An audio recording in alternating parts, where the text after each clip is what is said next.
Doktora Enero. And ngayon, hindi na tayo nursing department, but we have this School of Nursing na. Okay? So ang ating tawag, no? So School of Nursing na ang tawag. So our dean is Dr. Sarah Bernadette Valenya. So Dr. Valenya, yan ang itsura ni Dr. Valenya. And since may School of Nursing na tayo, may dean, may associate dean na din tayo. I don't know if you are under, hindi siguro, no? Na lecture teacher mo na ba si Ma'am Kataraha? Never pa. So yan siya si Ma'am Jocelyn Kataraha, our associate dean for the School of Nursing. So RN and N. And then we have our coordinators sa graduate and postgraduate studies. So since this is already a School of Nursing, kasali na rin po ang graduate school dito. So our coordinator is Dr. Samuel Migalios RN. So si Doc Sam. Most of the time, he handles subject with ethics, pharmacology. So pwedeng maging teacher nyo rin si Doc Sam. No? Yan ang mga common subjects na hinahandle niya with the undergraduates. Tapos, this is our new level 4 coordinator, Maria Teresa Parala, RNMN. So, yan siya. Bago lang ito siya na, na tawag natin na nabigyan ng posisyon as level 4 coordinator. So, si Ma'am Farala, so yan, nag-handle din siya ng mga lessons like ethics, ganyan. And sa clinical area naman, she used to handle psychiatric nursing rotation, community health nursing. But I don't think right now, hindi mag-handle pa siya ng RFE kasi co-or na siya eh. And then we have our level 3 coordinators. So ang level 4, isa lang siya. Ang level 3, dalawa ang coordinator natin. We have Ma'am Glenn, Marie Glenn Heronan. Okay, that's Ma'am Glenn Heronan. And then we have Ma'am Ana Sukuro Suiko. Okay, level 3 din yan siya. I don't know kung na-under ka kay Ma'am Suiko. Okay? Wala pa rin, pati kay Ma'am Glenn. Ito naman si Ma'am Herona ninyo, para siya, RT Associate Dean. So, Associate Dean siya ng Respiratory Therapy. Okay? And then, pareho din sila ng mga registered respiratory therapist of the Philippines. So, both, no, si Ma'am Heronan and then si Ma'am Suiko. So, dual na ilang profession. And then, for level 2, please take note of this, kay under man ta sa level 2. Now, if you belong to Monday Group, our coordinator is Professor Eta Katakutan. Okay? So, nurse din siya. At the same time, respiratory therapist registered in the Philippines. Kaya RTRP din yan siya. So, from 2A, 2J, under kay Ma'am Eta. Kayo, Thursday group mang tayo, you are under Ma'am Sukwan. Okay? So, Professor Lynn Soquano, RN, FM, 2K to 2S, under tayo kay Ma'am Sukwan.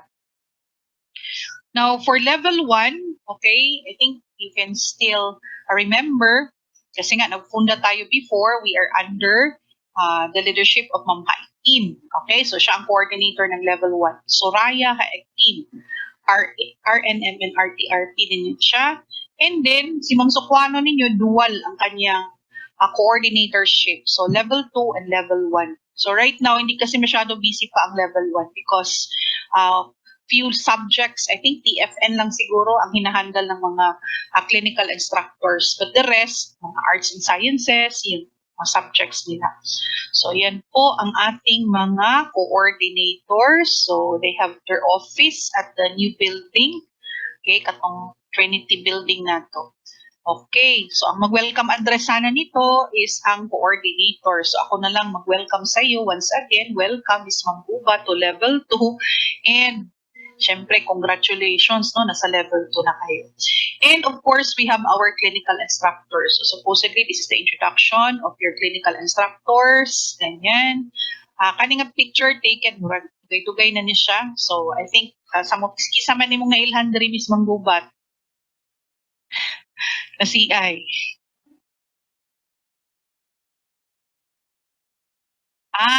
Okay.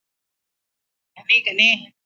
Si Sir Antone na mo. Okay, so si Sir Aldrin Antone, yan.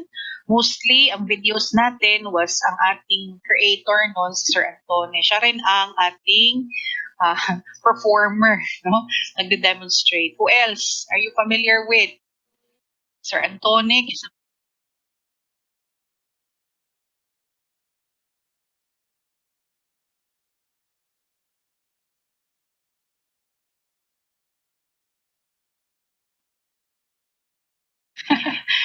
Di ba? Yes. Okay. So we have Ma'am Dumanais, kani, mo is Ma'am Dumanais. Mhm. Okay. So kana siya.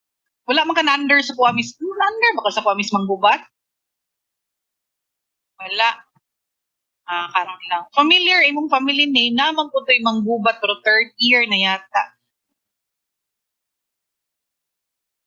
Ay, okay. So meaning to say pamangkin ka ni Lizelle, ni Suzette. Ah, okay. So, si Lizelle, former clinical instructor man na siya niya. Si Suzette, we're friends. Kumari may anak ni Tita Suzette Imo. Okay? So, regards na lang kung tita ni mo. Asa man ka nagstay karon? Tita Lizelle, so naa ka diha sa Bamboo. Nagstay. Ah, okay. Maayo, nag-nursing mo para mga abroad na pud mo unya. Sunod mo sa inyong tita. Well, anyway, kani, kung maila na nila, manggubat, pamangkin ito ni ano. Tanungin ka talaga nila. So, yan, kay former CI, manimuhang tita, inana. So, when I started also, ang partner ko din si tita mo. So, siya din yung ano sa akin, nagatawag nito, naga-orient kasi bago lang ako na CI at that time, 2005. So anyway, we have here the vision, mission of the school. Di na lang ko mo discuss anong vision, mission, ha?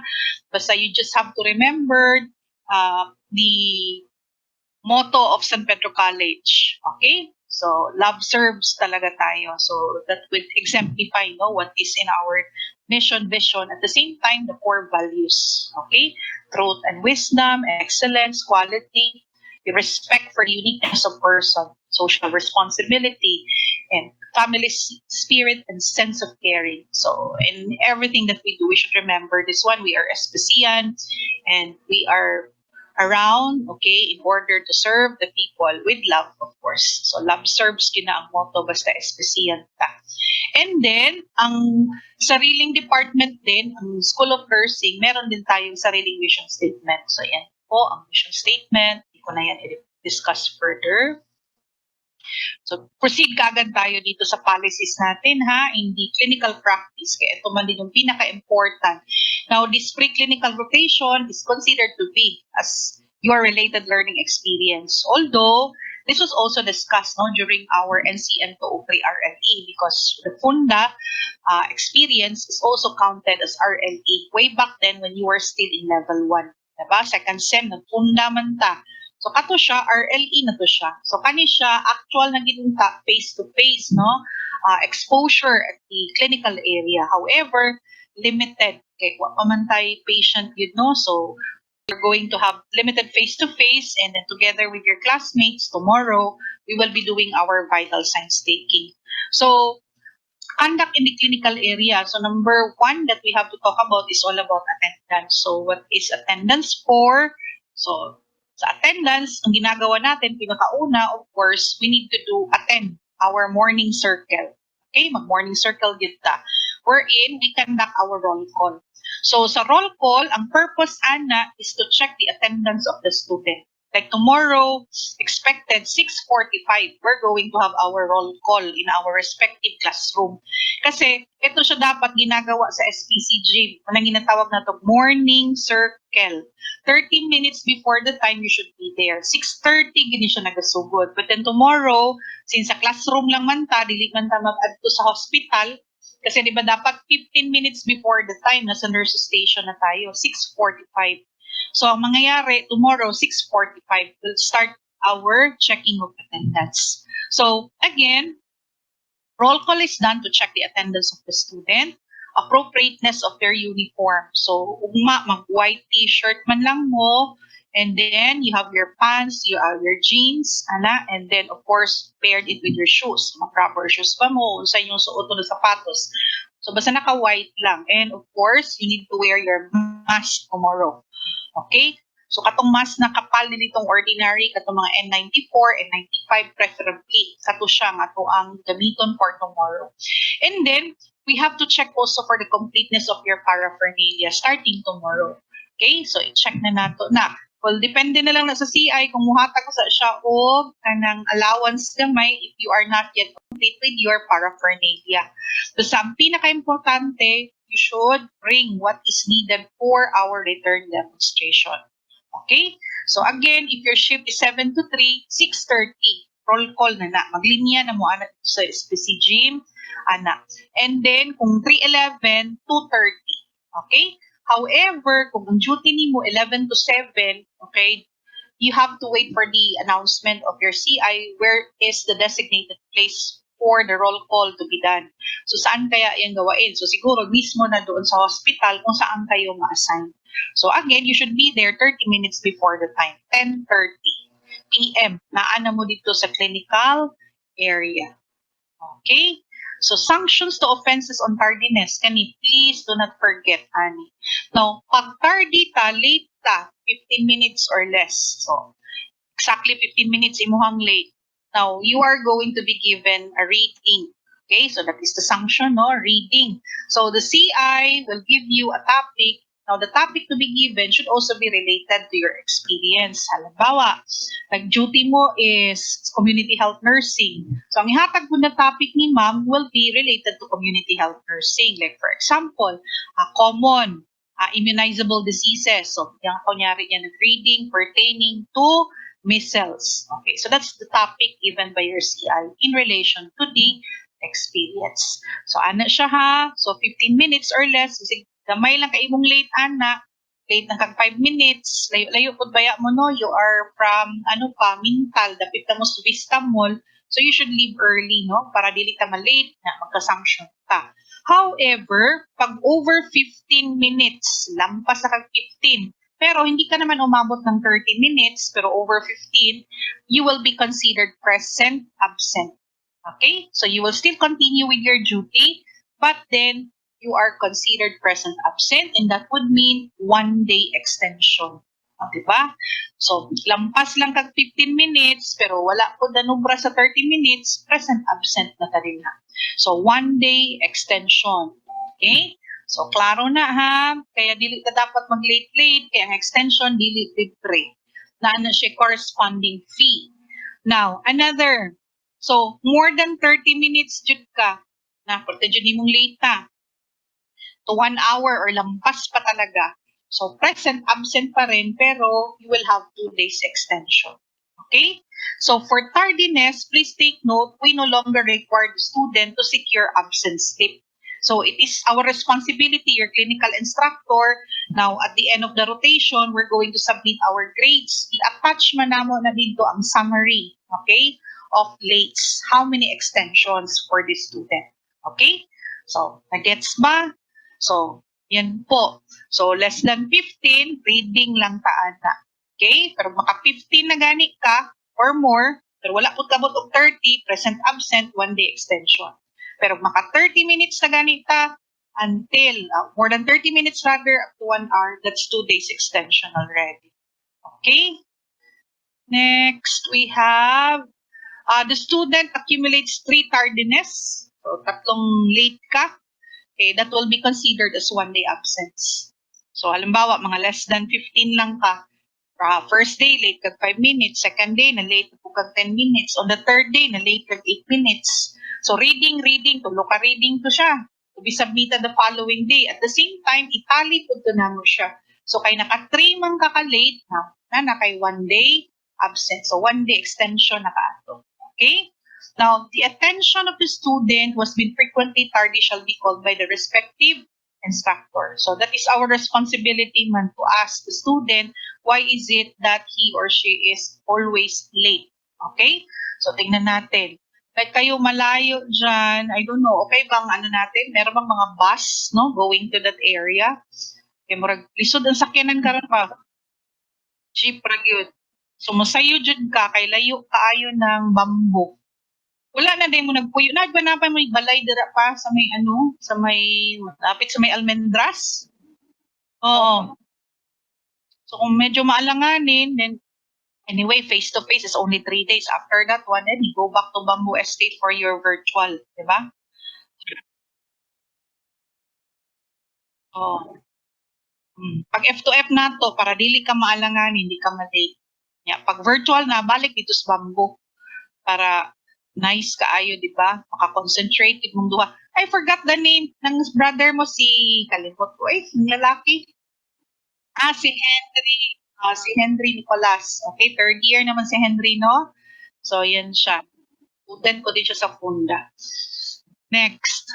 Now, eto naman, in case you incurred more than 3 in a rotation. Okay, so meaning to say, tatlong late tayo, no? The CI informs the level coordinator. Paglampas na ng 3 imong late, sige naman yun siya ka-late.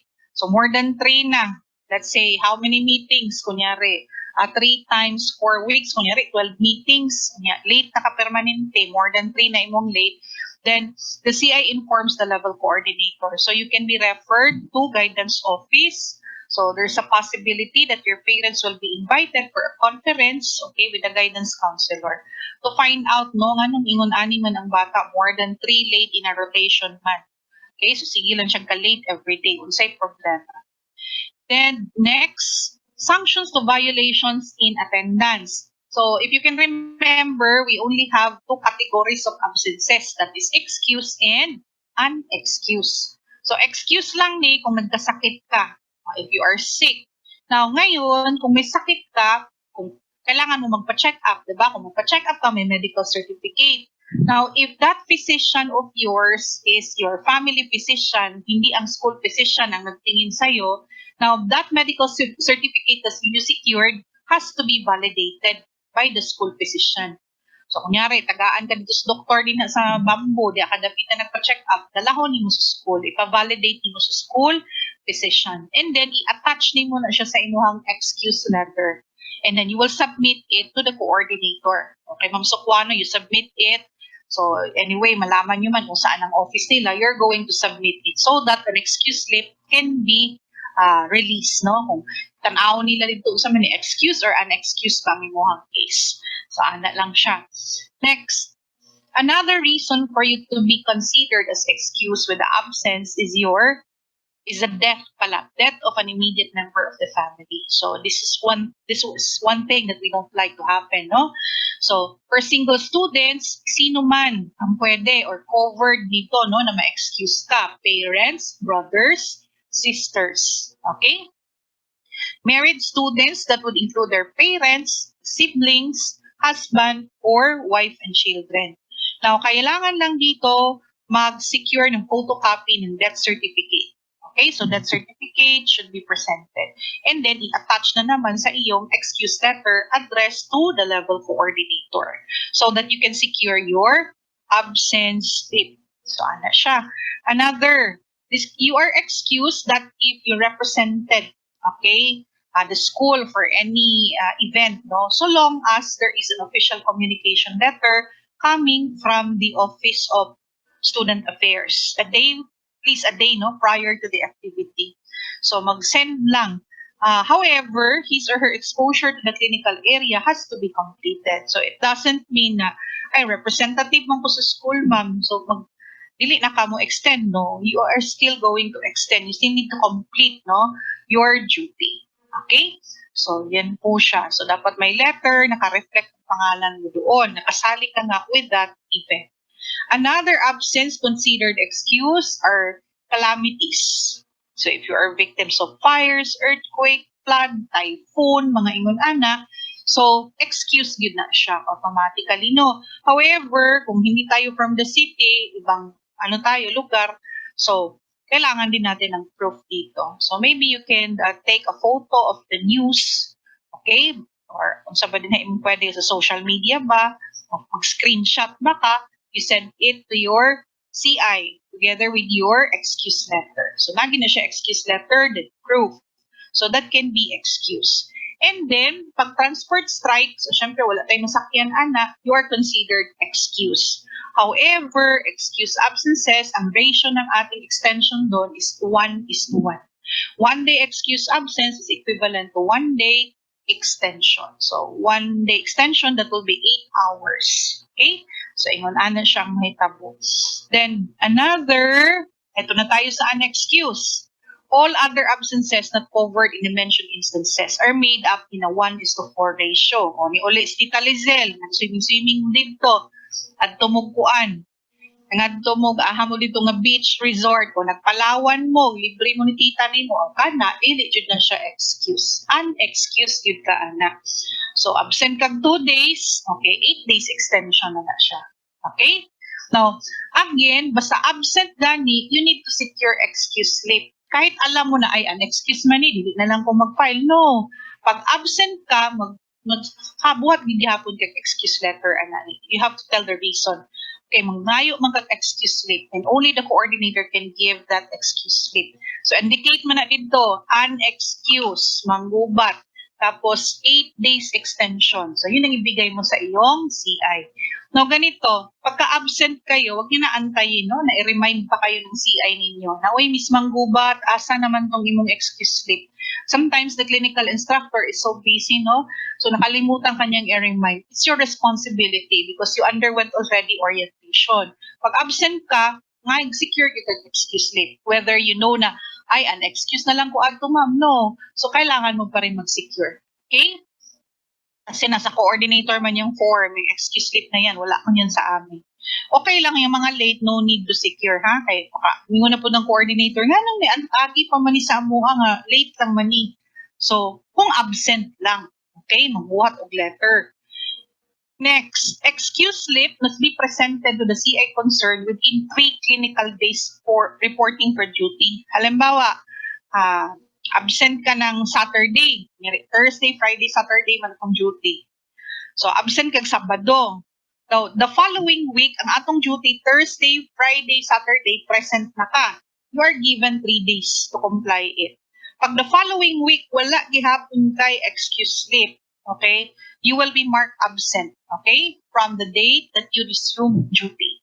So katong Thursday, Friday, Saturday nimo absent gihapon ka adtanan. Okay? That's why, pag resume mo ng duty, follow up mo kagad ang excuse slip mo. Kasi may 3 days ka lang, okay, na i-comply ito. Now, in an absence of 50% or more, Ms. Manggubat, of the total number of hours in a given clinical rotation would mean repeat rot. Okay? So, pananglitan, pre-clinical rotation, this is 96 hours. Okay? So, pila man ang half sa 96? 45, 47, 45, 48? Ay, tama ba ko? Pila man ang 96, 940. Okay, 48. So, absent kag 48 hours. Repeat rot na kaana. Okay? So, repeat rotation. So, you try to check. Anyway, during the skills lab, i-present man na. So, usually, 96 hours, ina kay 4 weeks man atong duty every rotation. So, kung maka-incurred kag inaana kadaghan ng mga likuan, absent, wala na, RR na ka. Pag repeat rot gani ka, ikaw lang man isa ka CI, isa ka student, or kunyari, duha mo nag-repeat rot. Now, you have to pay. Okay? So, that is not free. Na-schedule pa na siya. Okay? And then, usually, pag mga repeat rotation, dako kayo gasto. So, as much as possible, do not allow yourself to have such number of let's say, absences. Now, to secure an absence slip, I don't know kung nakatry na kaani katong sa virtual na to, how to secure absence slip. So, how to secure it, again, as what I have told you, kung illness ang reason, medical certificate. Okay? Then, letter of absence, okay, for a non-illness absence. Scan copy of that certificate kung namatayan. Then, in the absence of a medical certificate, wala ka nagpa-medical, kaya nag-rest lang ka sa balay. So, naman to yung excuse slip na ihatag sa CI. Naami ka itong form bitaw, itong copies. So, i-fill up ng punto dito. And then, at the bottom part, may nakalagay doon na parent's name with the signature of the parents. So, kato i-comply lang po do, then i-attach mo rin ang photocopy ng ID ng parents mo na nag-affix ng kanyang name at signature. So, see to it that pareho yung signature, ha? So, yun ang i-submit natin sa ating CI. Pwede ni email, pwede na rin ngayong personally, pwede mong i-update doon sa coordinator's office so that you can be given an absence or an excuse slip. So, whether it's excuse or an excuse, so ana ang process na to. Okay? So, yan po ang gagawin natin. Now, conduct in the clinical area, rules on extension, make up for deficiencies or extension made as penalties for offenses are to be accomplished in various areas of the hospital as specified by the school authorities. Pag mga extension of duty, it is done in the hospital. Maski kang absent nimo, nag-school nursing ka ato, dili ka sa school nursing mag-extension. Okay? So, hospital lang yun ang extension of duty. And you are only allowed 8 hours. So, 8 hours lang yun per day. Dili ka pwede mag-straight ka. Ikuha na lang na ako ni 16 hours. No, dili ka pwede ingon. Okay? Then, conduct in the clinical area pertaining to rules on extension, tardiness, absences incurred during scheduled completions or extension of duty will be treated following the policy on tardiness and absences. So, let's say, for example, naakay extension of duty. Okay, because of your absences, you're late. Now, meron ng list, no? Kung kailan or may schedule na of extension of duties. So, what gihapon ka ni sipot? Absent na sad ka. Mananganak na pud na ang imuhang extension. Or sumipot ka pero late ka na naman ulit. So, late ka ng 1 hour. 2 days extension na po. Dungag na pud ka sa imuhang extension. So, ana gihapon. So, same policy, no, will be utilized even though that is just extension for completion of your duty. So, kanang completion, sabot ana, namang gud na yung requirements, no, that you have to comply for delivery room, for operating room. So, malalaman ninyo, you will be needing 3 cases, 3 handles, 3 assists, 3 newborn care, ana. So, kung di mo na makompleto during your DR rotation, okay, kuha lang man, 4 weeks. So, wala yun, nanganak, kaluoy ni Ms. Manggubat. Yeah, requirements man ni siya for licensure examination. So, pag abot ng 4th year, schedule yun mo for completion. So, kung mag-completion, it doesn't mean, completion lang bitaw ni, pwede rag malate, ani, kay sayo pa kaayon. Dili siya pwede. So, same policy gihapon for tardiness and absences, although that is just a completion. Now, rescheduling of extension in case of tardiness, absences, is done after the extensions of other students have been accommodated. So, yan siya. You have to wait pa. No? Hindi pwede nga magpa-resched dayon ka. Ay, ma'am, ipa-resched na ako akong extension. Ma'am, pwede next week na lang? No, hindi pwede yan. Kasi madami man ang estudyante, tapos ang availability rin ng CI, tinitingnan natin, ang area. So, hindi ka pwede agad-agad makater. So, at the end na, you will be accommodated. Okay, individual case study will be required for those students who accumulated more than 10 days extension. So, in a semester, naka 10 days ka, more than 10 days rather, so you're going to submit a case study. Okay, and then you're going to defend it in front of the level coordinator. Now, billing charges shall be forwarded to the accounting office for collection of payment. So again, ang CI, hindi po yan tumatanggap ng cash, no? So wala dyan CI na mangolekta mismong gubat. So dili, dito lang sa cashier ang mga bayad. So hindi kayo magbabayad sa CI ninyo. Next, rules on extension pa rin. BSN for students who accumulated 15 or more days of extension will be excluded from graduation and pinning ceremony. So pag level 4 ninyo, bantayan ninyo ang inyong extension. Kasi pag umabot kayo ng 15 or more extension, ibig sabihin nun, okay, hindi ka makaka-join ng graduation mo, hindi ka rin makaka-join ng pinning ceremonies. Okay? So yun po. And then this already happened, no, several times sa mga students, no? They are so ready with their gala uniform, and then yun na, the parents are also very eager to see them, no, for the graduation and pinning. Kaso dili sila ka-join kasi nga 15 or more days of extension. So yan po ang mangyayari.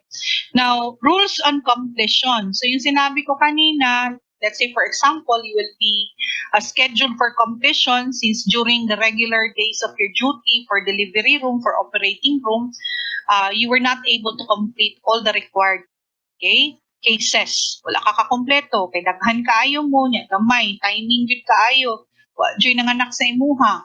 Okay? Wala jud. So, kay gamay lang, isa lang ka buo. So, you are going to undergo completion. So, availability of the ROR slots will be posted. The student approaches the coordinator for the schedule. So, post man na nila naman ay bulletin board dito. You check. Okay? when is the available schedule for completion. And then, insulti din kasi yung coordinator, ma'am, gusto mag-completion ko ma'am kaninga mga dates para ma-list down ka dito.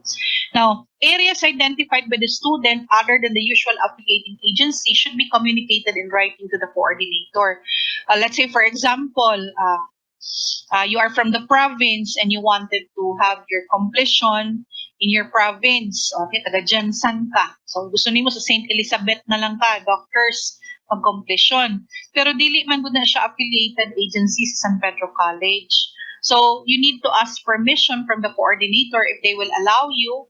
Okay? Kasi evaluate pa man tong agency. Sa ba ni tinuod ba ni nabay nani nga hospital, they have to make the necessary arrangement kung pwede ba yan na may student kami na mag-completion. Okay?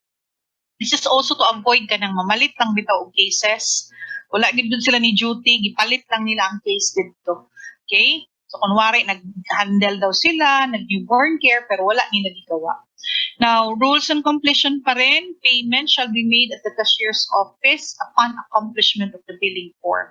So again, there is this billing form that you have to fill in and then pag duty nimo, kunyari duty ka sa kuha, nakumana ka, if affix na ako akong signature dito and then you will go to the cashier's office, bayaran mo yon. So parang mga 3 copies ata ito. Yung isa ibigay mo sa clinical instructor mo. Yung isa matiray at sa accounting, yung isa sa coordinator. Para malaman nila na okay, done na ito. Yung CI naman, ma-file niya rin yun as para sa payment din niya kasi siya ang nag-supervise sa'yo during the completion.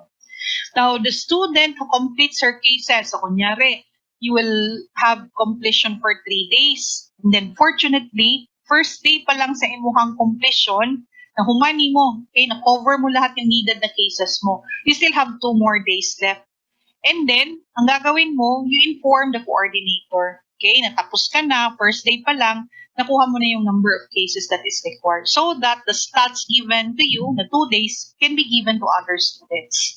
Otherwise, wa ka nagsaba-saba, okay, now you still have to pay for it. Okay, wa ka nag-inform nga, humanaday ka.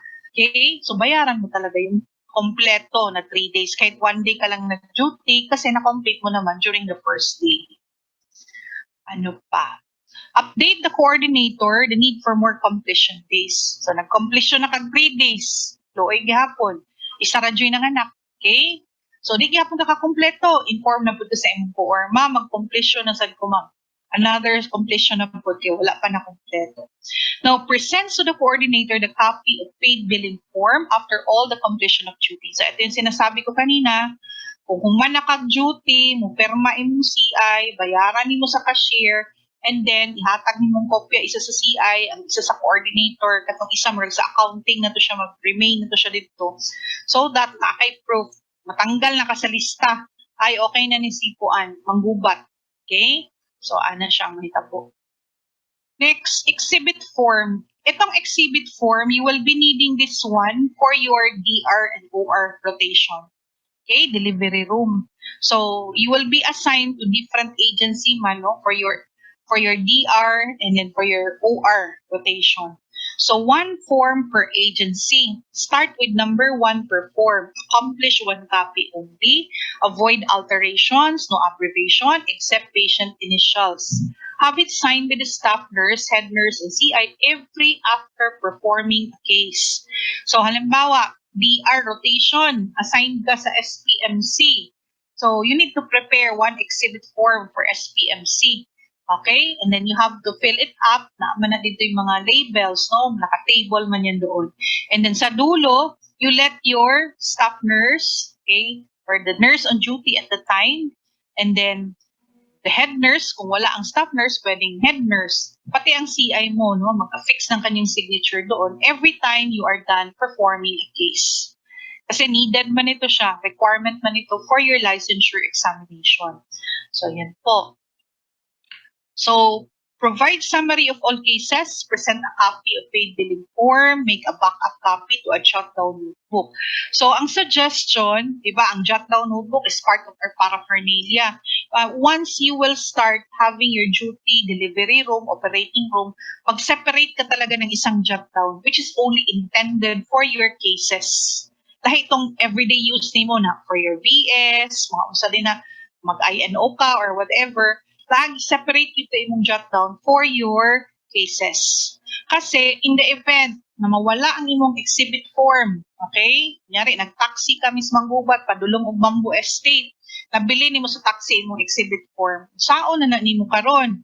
So, you cannot retrieve all of those, then wala kang proof na nag-handle ka nga ng cases na yan. But then, kung may jot down notebook ka na may pakita wherein nandoon ang name ng patient, ano yung kanyang diagnosis, ano yung case, anong ginawang procedure sa kanya, naka-affix din ang signature ng staff nurse at ng CI. So, it's easy, no? So, may proof ka man. So, i-rewrite na nimo, palit na po kang lain na exhibit or tapos papirmahan na to nimo. Anyway, you have your proof man. Now, upon completion of cases, OR man ito or DR, okay, the coordinators will sign on the exhibit form.